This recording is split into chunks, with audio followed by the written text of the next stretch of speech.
Hello दोस्तों, हाल ही में आपने सुना होगा कि बांग्लादेश की मेन अपोजिशन पार्टी जिसका नाम बांग्लादेश नेशनलिस्ट पार्टी है, उन्होंने एक्स पीएम शेख हसीना के एक्स्ट्राडिशन के लिए भारत से रिक्वेस्ट किया है on the grounds of murder and financial offences.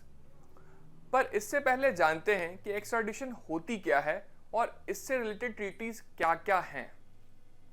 ये एक लीगल प्रोसीजर होता है जहां अलेज्ड क्रिमिनल सरेंडर करता है under the provisions of extradition treaty by one authority, जहां पे जो कि इस केस में इंडिया है, टू अनदर कंट्री जो कि इस केस में बांग्लादेश है, जहां पर एक्चुअल क्राइम कमिट हुआ है।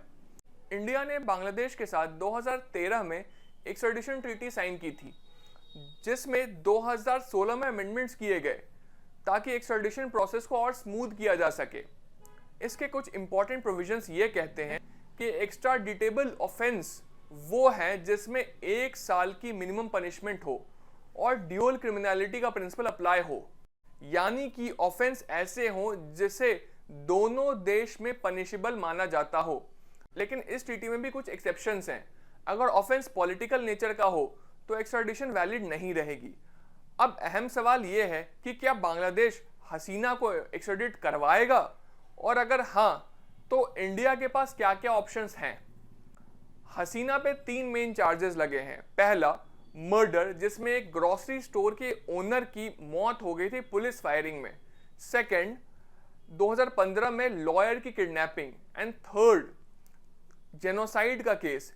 ये सिचुएशन और भी कॉम्प्लेक्स हो गई है 2016 के अमेंडमेंट से, जिसमें बांग्लादेश को evidence for the crime provide करना मैंडेटरी नहीं है, सिर्फ कोर्ट से एक अरेस्ट वारंट की जरूरत है।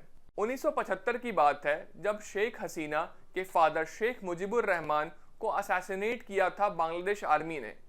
तब भी हसीना और उनकी फैमिली को प्रोटेक्शन दी थी इंडिया ने। अब 49 ईयर्स के बाद क्या करेगा इंडिया? आर्टिकल 7, जिसमें हसीना का ट्रायल इंडिया में हो सकता है, and article 8, refusal in the interest of justice की मदद से एक्स्ट्राडिशन को रिफ्यूज किया जा सकता है इंडिया की तरफ से। लेकिन सवाल यह है कि इंडिया क्या प्रायोरिटाइज करेगा, अपनी long standing friendship with Hasina's family या अपने strategic interest with the new Bangladesh government? हमसे अपने व्यूज जरूर शेयर करें इन द कमेंट सेक्शन। मिलते हैं अगले वीडियो में।